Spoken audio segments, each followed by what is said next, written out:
All right, ladies and gentlemen, what are we looking to trade today? Well, the market is imploding, and you know what that means. Volatility is going to expand, and volatility is up near its highs. Let's take a look at it.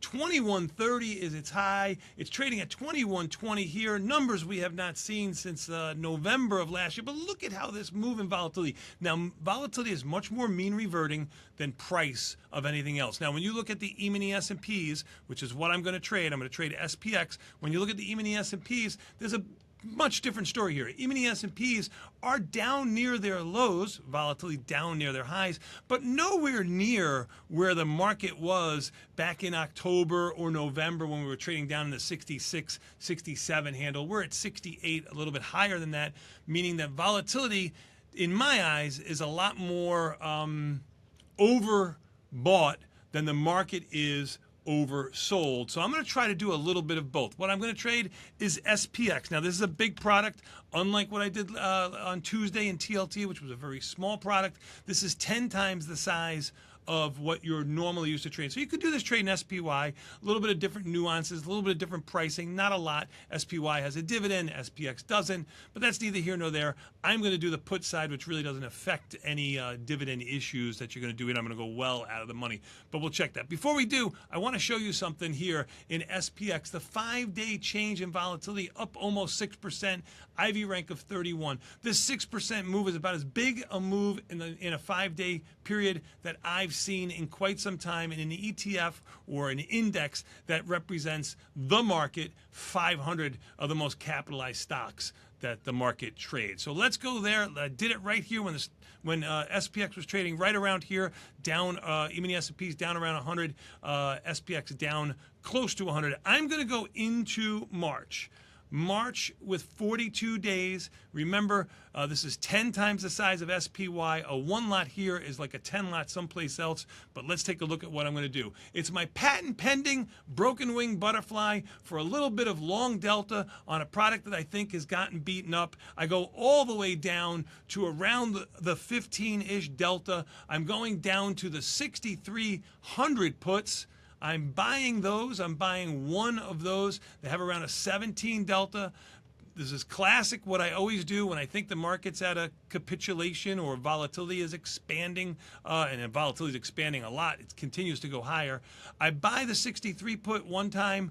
I sell two of the 65 puts. That's going to use too much buying power, even in a portfolio margin account like this, $78,000. So I'm going to do something with defined risk. I bought a $50 wide put spread. He said he wanted to get long, but I'm buying a put spread. Well, selling two of these makes it a long spread. Now I got to do something to define the risk. Since I'm $50 wide here, I'm going to embed a $50 wide short put spread below my long put spread. So I'm going to go $100 out of the money to $61.50. And I did this at $3.80. You can see here as E-mini S&Ps continue moving lower, this is going higher. It's a very small delta trade right now, but certainly can grow. One long delta or 1.2 long delta in SPX is going to be 12.7 long deltas in SPY. So a relatively small delta trade, but a big amount of buying power, $4,600. I sold this at $3.80. That's $380. It has an 88% pop. It has defined risk. My break even is down at $6,200.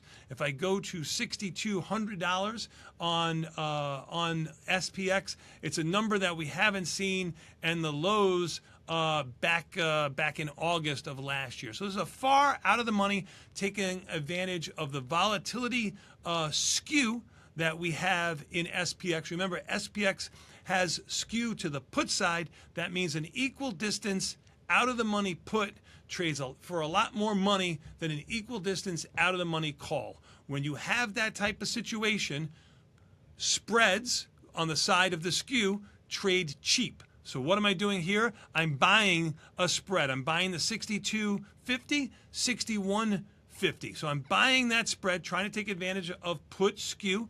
Naked puts, since I'm short one of these I'm sorry, I'm short one. I'm buying this put spread, the 63, 62.5. I apologize. I'm buying a spread here, buying a cheap spread, selling an expensive naked option 62.50 since I have two of those, but since it uses so much buying power, I have to define my risk and buy one more put below that at 61.50. And you can see the spread moves all over the place as the market moves all over the place.